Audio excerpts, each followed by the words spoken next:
really think we want to go back to having the assistant principals assume that role. There's a variety of reasons. Part of it's, knowledge and training. To be a process facilitator, it's been hard finding people to fill those positions, to come in and have the knowledge that they need to run it. So that's really been a roadblock for us. And so we're not sure that at this point that is the way to go, and we actually have a different plan in mind. Okay. And that comes from the special education department. Absolutely. Recommendations. Okay. So we have to follow what they think. And we're still gonna, like Susan said, we still gotta figure that out. The assistant principal wasn't the best. This isn't the best. We're still trying to figure out how do we accommodate that, and we'll still work on that. And the last one is a finance position. This is a position that's leaving us after this year, and the organization of the finance office at this point, we feel like we can move forward without that position, so we will not be filling that position. So it would be a budget reduction. And I know Steve is new, but Steve has been part of that process in the transition with Rachel and talking about that position, and is very familiar with his office staff at this point, and we feel like we can make that. But we currently have a finance position opening. And we currently have one open now, yes. Okay. Yes. I thought that was the position that, maybe I heard wrong. I thought you said was a possibility that position was going to be filled in-house. Someone was transferring over. Right, that. so. And you were not going to. So someone fill- internally moved up for Right. Nancy's, Uh-huh. which left that position. So that's the position open. Right, and This not- is a different position that is leaving, that we're not filling. Well, I understand this one, but Okay. the one that moved over to the one that just left, Mhm. I was under the understanding that you were not going to fill that one as well. No, no. Okay. That would put us shorthanded. All right. Right. And so then cuts to budget operation lines. And I discussed these with you individually too. Furniture and playground, I still feel like we are good. I guess you can say that was one good thing that came from the pandemic. So we're in good shape with those. And that money may or may not be eliminated from the budget.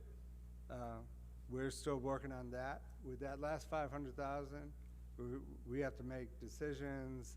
And as you guys know, the issues that you've seen with HVAC and stuff, and we have a pot of money from the county of $250,000, but we far exceeded that last year. So we may look at if we can keep that money in the budget to assign it to those issues as well.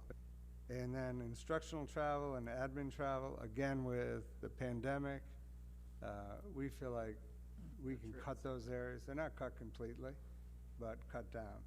And then field trips. We still feel like the field trips was something that was never in the budget. We always took care of kids who couldn't go, who for whatever reasons or financial reasons. We're still going to do that, but we think the schools still need to fundraise and do some of that on their own. It's a nice to do in the budget, but at this point, we're recommending cutting a large portion of that. And again, we're still up in the air. We don't know how much we're going to be taking field trips into next year as well, so.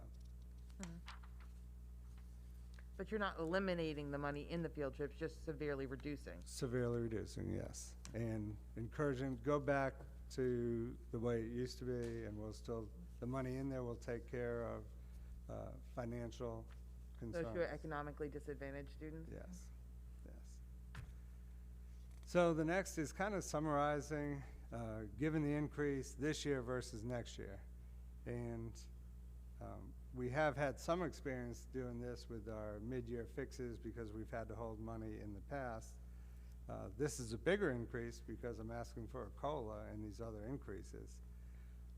But the pros of this is it puts money in our employees' pockets for 6 additional months, which is a good thing.